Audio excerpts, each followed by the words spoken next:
주범이 기독교였어요. 저희가 좋아하는 말들. 물론 여기에 대해서 우리가 변화할 수 있는 여지는 좀 있어요. 그러니까 성경을 정확하게 알고 성경을 믿고 또 성경대로 살고자 몸부림치는 기독교인은 아니었겠죠. 명목상의 기독교인도 많았겠죠. 또 그 배경들이 있었겠죠. 어쨌든 유대인들은 우리가 좋든 싫든 다 기독교인이에요. 자기들을 핍박했던 사람. 1096년 첫 번째 십자군이 시작이 되면서 성지를 해방해야 된다. 특별히 성지에 있는 무슬림들을 해방해야 된다고 가면서 자기들한테 다른 적이 있다는 거예요. 가는 길에. 그러면서 특별히 독일이나 북프랑스에 있는 유대인들을 죽이고 가요. 그리고 이제 1144년 이것은 노르위치. 제가요 이 원고가 다 드릴게요. 나중에 넘겨드릴 거거든요. 그러면 주시면 카톡으로 다 보내드리면 되니까 뭐 안 받아 적으셔도 되고 여기 다 있어요. 나중에 한번 보시면 되고 그냥 편하게 들으시면 됩니다. 이 노르위치라는 지방이 있는데 거기서 피해 비방이라는 일이 있었어요. 이것이 뭐냐면 어떠한 루머가 돌았냐면 유대인들이 절기에 사용하기 위해서 이 영국 소년을 죽인다는 거예요. 그 피를 가지고 무교병을 만든다는 소문이 돌았어요. 특별히 아직도 노르위치에 가면요, 로만 카톨릭 교회에 그 자칭 죽었다고 하는 아이의 상이 있어요. 근데 이 맹신이 유럽 전역에 퍼졌고 20세기에도 여전히 주장되고 있습니다. 여러분들 이런 얘기 들어보셨을 거예요. 유대인들이 이 세상을 정복하기 위해서 정기적으로 모인다. 그 이야기가 여기서 오세요. 1144. 그래서 어떻게 오냐면 어떤 소년을 죽일지 유대인들이 1년에 한 번씩 모인대요. 그래서 한 해를 딱 찍고 걔를 죽여서 비밀리에 그 피를 무교병에 섞는다. 그래서 유대인들을 핍박을 했습니다. 여러분, 저희가 아시면 무교병이 한 장 담겨있는 액자가 있어요. 한번 보세요. 거기는 피를 안 섞어도 돼요. 그 무교병은 그냥 밀가루 아니시죠? 그렇죠, 밀가루죠. 네. 그렇죠. 누룩을 않는 밀가루로 만든 거예요. 네. 어쨌든 그런 루머가 돌았고 1190년 3월 16일 금요일 날에는 요크라는 데가 있어요. 거기에 클리퍼드 성이 있거든요. 지금도 가면 있어요. 거의 1000년 된 성. 거기 폭도들이 유대인들을 핍박해서 숨어 들어갔어요. 그래서 분위기가 나와봤자 다 죽겠습니다. 그래서 거기서 다 서로 죽였어요. 그런 일이 있었고, 그래서 그 당시 동네 사람이 한 1000명밖에 안 사는, 그 당시에는 다 동네가 작잖아요. 근데 무려 150명의 유대인이 다 죽었어요. 그리고 폭도들이 들어와서 유대인들이 다 죽은 걸 보고 그 성 전체를 불을 지폈어요. 1215년 이노센트 3세 교황이 라테란 공회의를 했는데 이때 표지를 유대인들에게 달도록 하기로 결정했습니다. 이 동그란 노란 명찰인데 유대인들이 달고 다녀야 했습니다. 제가 왜 이야기를 자꾸 드리냐면 히틀러가 가스실을 제외한 모든 것이 본인이 시작한 게 아니에요. 예전에 했던 걸요. 그 중에 하나가 1215년 이노센트 3세의 표지, 노란 딱지. 1290년에 영국의 에드워드 1세는 유대인들 다 쫓았어요. 유대인들 쫓는 이유가 있죠. 쫓으면서 갖고 있는 재산을 다 무각하게 하는 거예요. 제가 나중에 설명을 드리겠지만 유대인들이 나치로부터도 죽거든요. 근데 해방이 됐어요. 수용소에서. 그러면 어디로 가겠어요? 어디로 가요? 네?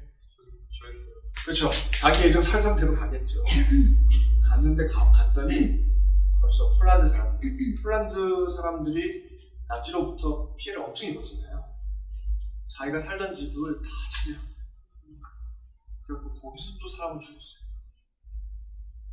여기서도 죽임을 당하고 자기 동네, 예전 살던 자기 동네로 갔는데 동네 주민에 나와서 그 홀로코스트에서 생존한 그 사람들 죽이는 거예요. 이 1348년 흑사병이 돌았죠. 근데 그때 뭐라고 이제 소문을 퍼뜨렸냐면 유대인들이 우물에 독을 넣어서 전염병을 퍼뜨렸다. 그래서 유럽 많은 지역에 유대인들이 죽임을 당했습니다. 이것도 6월절 특별히 누룩을 제거하는 전통과 관련있어요. 유대인들은 이제 6월절이 되면 예전에는 삶은 물에 모든 걸 다 소독했어요. 요새는 적외선이 있잖아요. 그리고 적외선에다 다 넣어요. 그러니까 청소를 한 달을 해요. 그러니까 그게 이제 누룩을 다 제거해야 된다는 그 성경의 명령을 지키는 건데, 이제 그것이 계기가 돼서 진짜 1년에 한 번씩 대청소를 하는 거예요. 이렇게 대청소를 하면 유익이 뭐겠어요? 전염병이 안 돌아요. 네. 그래갖고 다 흑사병 걸려서 죽었는데 유대인 마을만 흑사병이 안 가는 거예요.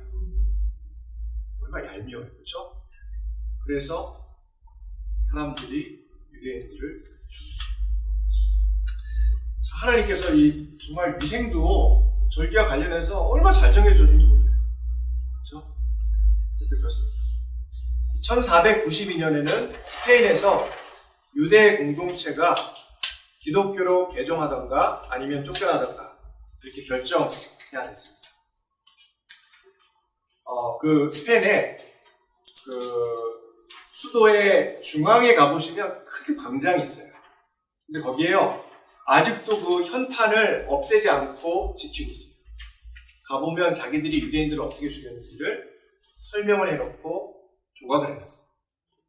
그리고 설명에 의하면 얼마나 유대인들을 거기서 죽였는지 피가 이 무릎 위로 올라갑니다. 그래서 한쪽에서는 죽이고 추방하고 개종을 하지 않는다. 근데 개종도 뭐 이런 식이에요. 돼지고기 먹어라.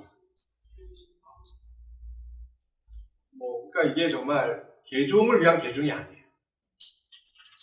내쫓거나 죽이기 위한.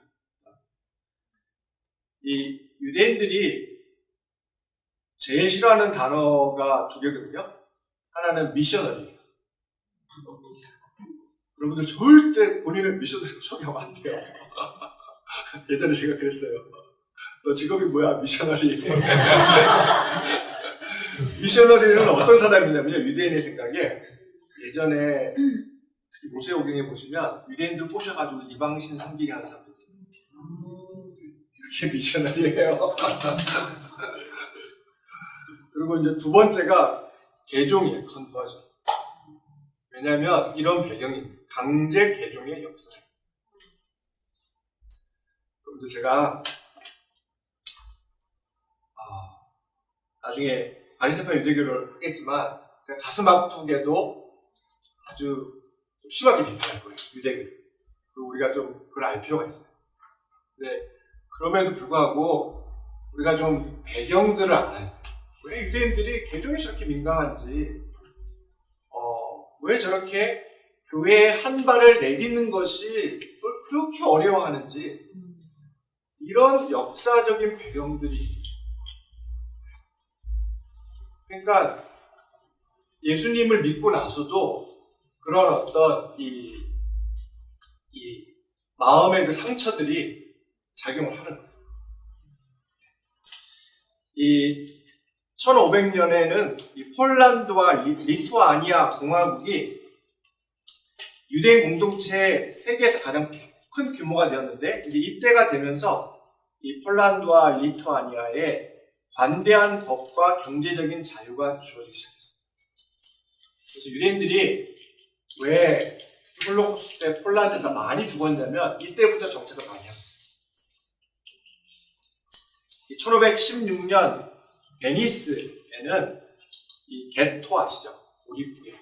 그러니까 사람을 정말 좁은 지역에 다 몰아서 살게 하는 거예요. 그 이유는 거기서 다 죽으라는 거예요. 솔직히 굶어 죽거나 아니면 밟혀 죽거나 하여튼 여러분들 피아노라는 영화 아세요? 네, 피아니스트. 네, 피아니스트. 그 영화의 배경들이 다 이런 거예요. 토에서 있었던 일들. 그 유대인들이 이런 고난을 푸는 두 가지 방법이 있어요. 그 중에 하나가 뭐냐면 농담을 엄청 잘해요. 그래서 여러분들 영어로 된 책 중에 주이시 족 이렇게 쳐보시면요, 책이 이렇게 두꺼워요. 그러니까 이런 좀 문제들, 고난들을 자꾸 농담하면서 풀려고 하는 거예요. 이걸 이렇게 풀지 않으면 안 되는 거예요. 피아니스트 같은 영화가 보시면 그런 이유예요. 왜냐면 그렇게 정말 말도 안 되는 고난을 받는데도 주인공이 당하지 않고 그 안에서 즐거움을 찾으려고 엄청 노력을 해요. 그리고 지붕의 바이올린도 아시잖아요. 그 러시아 쪽의 포그로 이 배경이거든요. 그 주인공이 얼마나 유머러스러운지 몰라요. 그렇죠? 막 쫓겨나고 이러는데도 갈등도 겪고 하는데도 그 가운데 노래도 부르고 농담도 하고 그래요. 두 번째 반응은 뭐냐면 유대인들하고 사업을 해보시면요, 진짜 사업을 잘해요. 그러니까 정확하게 해줄 거 딱 해주고 그래요. 그런데 더 이상 관계가 발전이 안 돼요. 그러니까 사람을 못 믿는 거예요. 근데요, 더 중요한 거는 요 한 단계를 넘어가야 돼요. 이분들이 얘는 내가 믿을만하다 라는 때가 와요. 때가 오면요, 그 다음부터는 진짜 평생 친구가 돼요. 네. 얼마나 진짜 친구로 생각하고 사랑해주고 이러는지 몰라요. 근데 이게 어떤 그런 이제 내용들이 있어요. 또 한 가지 이제 아쉬운 점이 이제 저희가 이제 전도할 때 홀로코스트 문제가 나오면 그런 얘기를 막 해요. 우리 성경을 성경대로 믿고 또 우리 삶에서 실천하려고 하는 사람들은 유대인들 위해서 기도하고 또 사랑합니다. 그런 얘기를 하는데 그러면 콧방귀 껴요. 그 근거를 마틴 루터가 줍니다.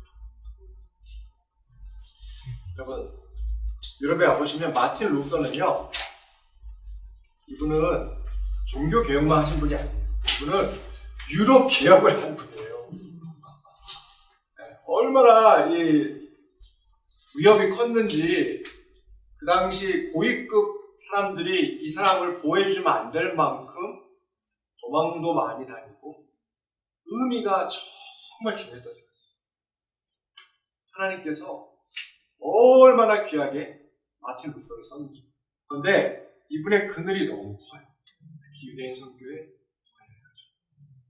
우리 김신혜 교수님이 고신 얘기하셨는데 제가 고신 출신입니다. 자랑스러운 저희 교단 출신인데, 저희는 마틴 루터, 켈빈을 인용을 해야 학점이 B 이상 나오는 학교였어요. 신학교. 근데 저는요, 너무 안타까워요. 특별히 이분의 후기사. 이분이 특히 유대인들과 그 거짓말에 대해라는 책을 썼는데 정말 저주를 했어요.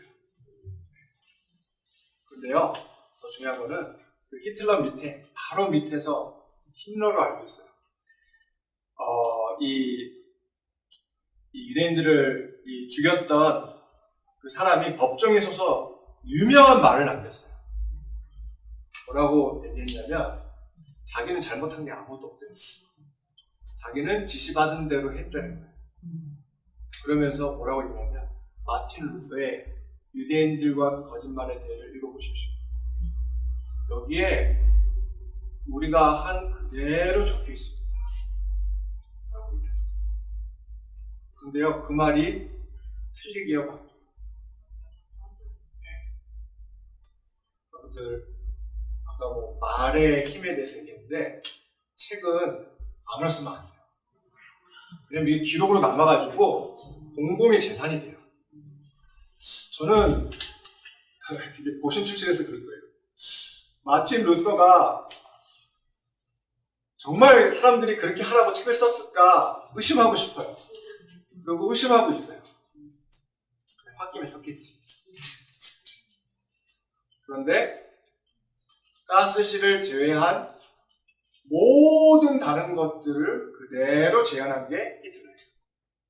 이 1648년, 59년에는 아까 말씀드린 폴란드, 리투아니아에서 정착을 했지만 이 유대인 학살로 또 이어지게 돼서 이때야 비로소 서부 유럽으로 이제 이동을 하게 되고 나쁜 일만 있었던 건 아니에요. 1791년 프랑스에 혁명이 있었잖아요. 이때 유대인들이 비로소 이제 어떤 시민권들을 획득하기 시작합니다. 그 당시에는 하부층이었거든요. 그런데 1772년에서 95년 사이에 이 러시아를 비롯한 현재 독일, 그러니까 프로이센, 오스트리아 이런 데가 폴란드와 리투아니아를 정복해서 분할하면서 거기에 있는 사람들이 러시아 제국에 속하는 그러한 또 일들이 있게 됐어요. 그러면서 이제 뭐 예를 들면 1858년에는 어떤 긍정적인 이런 흐름을 타면서 라이오넬 로스차일드라는 유대인이 영국의 첫 번째 유대인 국회의원이 되기도 하고 1871년 아까 프로이센이라는 나라가 독일로 통합되면서 유대인들이 동일한 이 시민 권리를 이렇게 획득하기도 합니다. 그래서 단순하지 않아요. 업앤다운 계속 이런 일들이 있었던 것을 알 수가 있는데 중요한 일이 이 1881년이에요. 이때 러시아 황제 알렉산더 2세가 소위 볼셰비키 혁명이 일어납니다. 사회주의자들의 혁명을 일으켰는데 이 유대인들이 사회주의자들이다 라고 주장을 하면서 혁명을 일으켜서 나라를 전복했다고 주장하면서 유대인들을 학살하기 시작했습니다. 그러면서 이제 러시아 이쪽을 통해서 이제 포그롬들이 진행이 된 것을 볼 수가 있고 또한 중요한 사건이 1894년 프랑스에 알프레드 드레티스라는 장교가 있었어요. 그런데 이분이 이제 프랑스 이 군대 참모 본부의 첫 번째 유대인이었던 장교였거든요. 근데 주변에서 가만두질 않는 거예요. 그래서 이 사람이 첩자다라고 비난을 했어요. 그런데 이게 이제 그 주변에 있는 사람들이 꾸민 거예요. 그것이 발견이 됐거든요, 법정에서. 그런데도 분위기를 몰아가지고 5년 동안 감옥에 있다가 10년을 더 감옥 살다 나왔어요. 이것을 보면서 우리한테 국가가 없어서 이런 문제가 2000년 동안 반복되고 있다라고 해서 테오도르 허츠리 유대국가라는 책을 발행합니다. 그래서 이것을 근거로 1948년 이스라엘 국가가 탄생하는 것을 볼 수가 있습니다. 그래서 사실 이스라엘이 국가를 세우는 것은 아무리 자기들이 외국에서 잘 살아보려고 해도 안 되는 거예요. 그래서 유일한 답은 국가를 세우는 것이다. 근데 지금은 이스라엘이 유대인의 발목을 잡고 있어요. 그렇죠? 지금은 반유대주의라고 사람들이 얘기하지 않아요. 반유대주의를 하는 사람들이 뭐라고 얘기하냐면 자기들은 반유대주의를 하지 않고 반이스라엘을 합니다. 내용을 가만히 보면 반유대주의. 그래서 참 이게 아이러니예요.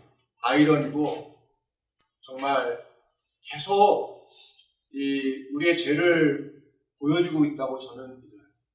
그러니까 자기들의 문제를 해결할 것이라고 해서 어렵게 세운 나라가 도리어 발목을 잡고 있어요. 그런데요, 이거는 동시에 뭘 얘기하냐면 유대인들의 문제를 해결해 줄 장소나 사람은 한 분밖에 없어요. 하나님밖에 없어요. 그래서 유대인들이 깨달아야 돼요. 어쨌든 그렇고요.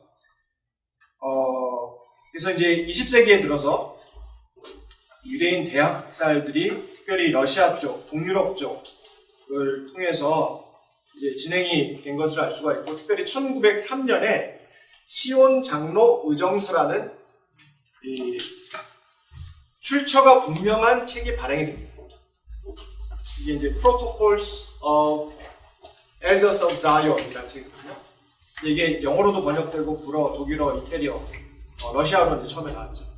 그러니까 이 책은 제정 러시아의 비밀 경찰들이 조작해낸 책이에요. 그러니까 내용이 뭐냐면 유대인들이 이제 정기적으로 모이면서 어떻게 하면 세계를 조종할 것인가 음모하는 대화를 갖습니다. 근데 여러분들요, 우리나라의 이스라엘 관련해가지고 기사가 달면 댓글을 보면 이런 내용들이 있어요. 어디서 듣고 그런 반유대주의를 이스라엘과 전혀 상관이 없는 한국 사람들이 하고 있어요. 가끔씩은 제가 얼굴이 정말 마치 뜨거울 정도로 어디 무슨 다른 데서 들어보지도 못한 뭐 욕을 포함해서 반유대주의를 한국 사람들도 하고 있어요. 그런데 이 책이 얼마나 많이 읽혔는지 모르겠어요. 특별히 1920년 독일에서만 약 12만 부가 팔렸어요. 심지어 영국의 타임즈 아시죠? 모닝포스트 이런 데서는 이 책이 신뢰할 만하다 이렇게까지 신문에 실었어요. 그리고 나서는 타임즈가 이 책이 결국 조작되었음을 나중에 밝히고, 이 책은 유대인들이 아주 관심을 보고 있는 책이고 학문적으로 여러 번 연구를 했는데 조작된 것이 너무 분명하게 판명됐어요. 근데 사람들이 안 믿는 거예요. 여러분들 이게 그냥 끝인지 아시죠? 이 중동에 가보시면 우리 소위 추석 설날 때 아시는 분 있을 거예요. 또리 장군 이런 거 우리 TV에서 많이 틀어줬잖아요. 또리 장군이 이제 공산군 잡는 그런 내용이잖아요. 그때가 공산군이었나? 네. 그걸 늘 틀어줬어요. 그렇죠? 그런데 지금 이때 중동에 가보시면 시온 장로 의정서를 만화로 튼 그 애니메이션을 애들한테 틀어줘요. 그러면서 이 유대인들을 적으로 삼는 거죠. 이렇게 되면요, 브레인와시가 되고 문제가 더 해결되기가 쉽지가 않아요. 지금 이스라엘 정부가 결국엔 들어섰잖아요. 그 이스라엘 정부 관련해서 땅을 분할할 것인가 말 것인가, 팔레스타인 국가를 인정할 것인가 말 것인가 늘 화두예요. 그렇죠?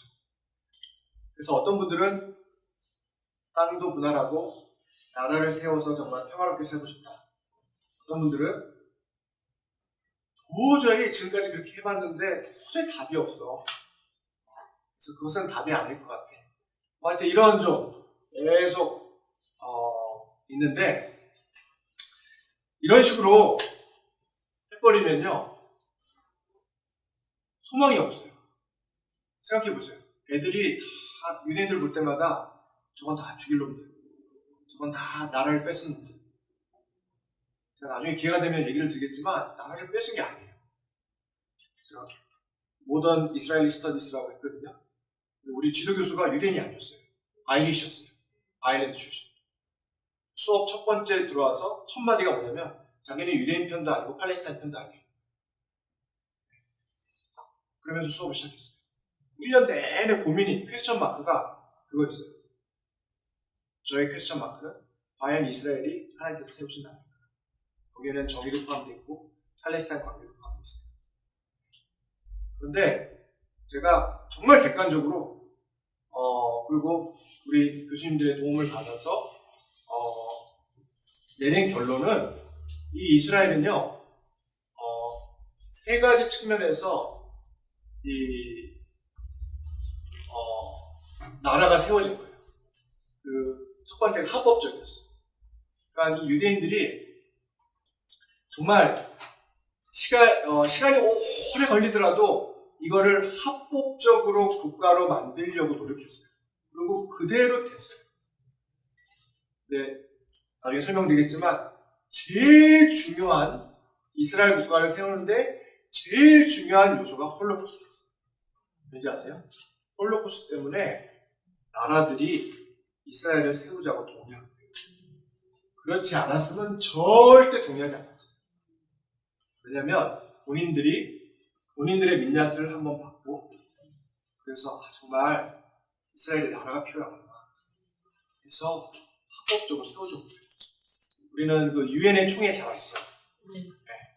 제가 살고 있는 영국이 포기했잖아요. 앱스테인이라고 하잖아요. 그 교회법을 아시는 분은 아시겠지만 포기는요, 그거는 노예예요.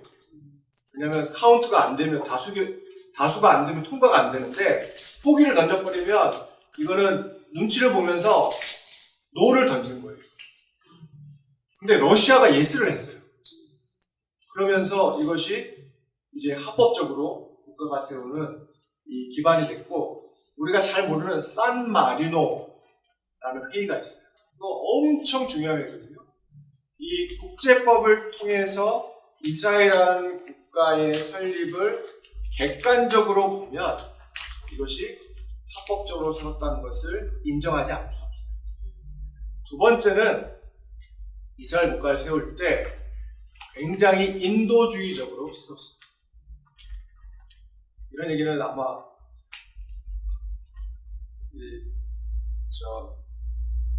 다른 사람들은 전혀 안 해줄 거예요. 이분들이 나라를 세울 때 그 안에 팔레스타인 사람들이 있었잖아요. 두 가지를 빼고 풀 시티전십, 시민권을 줬어요. 두 가지는 첫 번째 군대에 못 들어가는 거예요. 왜냐하면 군대에 보내면 얘네가 총을 아군에다 쏴버릴 가능성이 많은 거예요. 두 번째는 피선거권이었어요. 근데요, 지금 이스라엘의 15% 이상이, 여러분들 이런 얘기 놀랍지 않으세요? 이스라엘의 15% 이상의 국회의원이 아랍 사람들을 대변하는 팔레스타인 사람들이에요. 그 사람들은 거기 가면 뭐 하냐면요, 그 팔레스타인을 대변해가지고 어떻게 하면 땅을 이렇게 분배받을 것인지, 어떻게 하면 그 팔레스타인 사람들 국익을 위해서 노력할, 그 이스라엘 그 국회에서 하고 있는 거예요. 국회의원으로서. 그리고 마지막 세 번째는 하나님 섭리가 있었어요. 그 당시에요, 정말 아무도 이스라엘이 이길 거라고 아무도 믿지 않았어요. 군사 전문가들. 왜냐면 게임이 안 되는 전쟁이었어요. 1948년 국가를 설립하고 그 다음날부터 전쟁했거든요. 그리고 전쟁이 계속 있었어요. 근데 전쟁을 할 때마다 전쟁을 시작한 그 중동 국가들은 물론이고 객관적으로 외부에서 보는 전문가들이 모두 다 이스라엘은 이길 수 없다고 그렇게 믿었어요. 그런데요, 이게 왜 중요하냐면 중동은 전쟁에 져도 돼요. 왜냐하면 지면 자기 나라 돌아가면 되잖아요.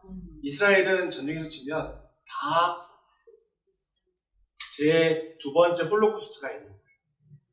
여러분들 이게 뭐 그냥 제가 뭐 한 얘기가 아니에요. 공공연하게 특히 그 중동 국가들이 표명하고 있는 바예요. 그런데 전쟁을 하면 뚜껑을 열어보면 사람들이 다 놀라게끔 이스라엘이 이기는 거예요. 그래서 나름대로 분석을 해요. 무슨 분석을 하냐면 중동 사람들이 자기들 말로는 형제국가 하는데 막상 전쟁에 들어가면 전쟁하고 싶지 않은 거예요. 이거는 이제 사회주의자들의 분석이에요. 그래서 그러니까 이제 소위 죽을 똥 말 똥 싸우지는 않는 거예요. 그래서 근데 이제 유대인들은 한 번 지면 끝이잖아요.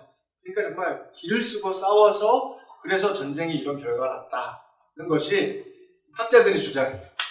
근데 제가 볼 때 하나님의 섭리가 있었어요. 한 번요, 저쪽에서 군인들이 오는데 유대인들이 이쪽에서 볼 때 아주 요지였는데 이걸 뺏기면 끝인 거예요. 저쪽에서 이제 몰려오는데 곤란무건인가 그래요. 근데 딱 지게 생긴 거예요. 이상하게 일주일이 지나도 이쪽으로 안 오는 거예요. 빨리 와야지 저 사람들도 알고 있고 우리들도 이제 그러면 지는 걸 알고 있는데 이상하게 안 오는 거예요. 그래갖고 그 진지를 계속 보존을 하고 전쟁을 냈다고 생각했어요. 그러면서 이제 이 1차 세계대전 후에 독일상이 1차 세계대전을 독일이 일으켰는데 패전을 했죠. 그러면서 1000만 명의 군인들이 독일을 포함해서 주변국들이 당하게 되고 예전의 제국들이 무너지고 새로운 정부들이 탄생을 하게 됐습니다. 근데 우리가 예상해 볼 수 있습니다. 이것이 좀 절박한 상황이었어요.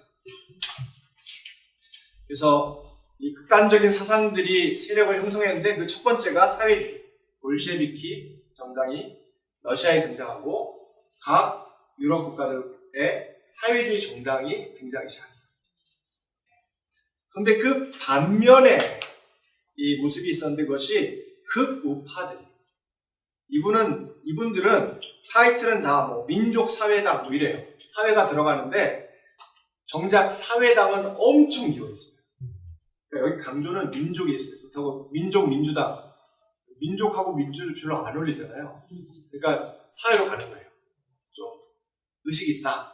이런 생각을 하려고. 그런데 민족의 강조가 있고 극우파이면서 이분들의 강조는 민족적이고 인종적인 선전 문구를 만든 것을 볼 수가 있습니다. 그래서 이제 히틀러가 등장을 하게 되는데 내용을 보시면 히틀러가 처음에 딱 등장해서 사람들이 반겨가지고 정당을 만들어서 독재를 한 것이 전혀 아니에요. 여러분들 우리가 하나님의 성품 중에 제일 귀한 성품이 신실이잖아요. 신실. 변하지 않는. 근데요, 죄인이 신실하면요, 큰 문제입니다. 히틀러가 그랬어요. 히틀러가 침착하고요. 히틀러가 끈기가 있었어요. 비극입니다. 그래서 1920년 군소우파 독일 노동당을 만들어요. 이름을 민족사회주의로 부르는데 줄여서 나치라는 이름을 짓게 됩니다. 이것이 이제 그때 자기가 연설한 장면이에요. 그래서 바이마르 공화국이라는 것이 정권을 잡고 있었는데 당시에 민주주의를 표방했는데 이 정당의 적은 민주주의, 사회주의, 누구보다 유대인들을 반대하는 선전을 했고 3,000명의 회원을 둔 이 정당의 대표 피오러라고 하잖아요. 이 충통이 히틀러가 됩니다. 근데 이 히틀러가 쿠데타를 실패하게 되죠. 그래서 이제 감옥에 1년 동안 가게 되는데 그 전에 이러한 이제 일이 있으면 이 군인들이 있어야 되잖아요. 근데 자기가 지금 군인을 끌었을 형편이 안 되니까 사설 군인을 만든 거예요. 그것이 SA라고 해요. 돌격대원. 근데 어떤 애들 데리고 왔냐면 젊고 직업없고 할 일 없고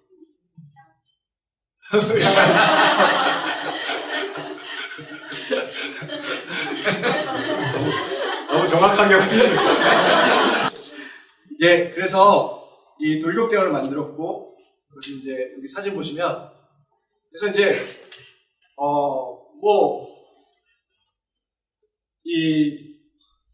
지금 이제 사진이 흑백 사진인데요. 이 히틀러가 선전에 엄청 능한 거예요. 그래서 얘네들 데려가서 제복 주고, 뭐 완장 채워주고, 조직 만들어주고, 그러니까 자꾸 이렇게 자긍심을 갖도록 하면서 이제 마음을 영향을 주는 거죠. 근데 이제 쿠데타를 일으켜서 가게 돼서 감옥 안에서 자기 감옥의 동료인 루돌프 헬스라는 사람이 있었는데 이 사람을 자기 생각을 주입을 하기 시작합니다. 그러면서 출판한 책이 마인 캄프, 이것이 나의 투쟁이라는 것이거든요. 이제 이 책이 1925년에 발행이 됐었는데 1939년까지 500만 부 이상 판매됐습니다. 사진을 보시면요. 지금도 엄청난 선전의 천재인 것을 알 수가 있어요. 얼마나 강력해요. 호주도 그렇고 이 사람은요 수천 번 연습했어요. 그리고 연설을 할 때 늘 뒤에 이 해가 질 무렵 그 해를 뒤로 엎고 했고, 여러분들 느부갓네살의 영어로 바뀌는 거예요. 이슈타 게이트 아시죠? 그러니까 느부갓네살 바벨론 이 수도로 들어가는 거기에다가 이슈타를 섬기는 신전을 만들어놨어요. 혹시 독일에 가면 지금 재현이 되어 있거든요. 재현이 아니고 원본을 이라크에서 가져와서 그대로 만들어놨어요.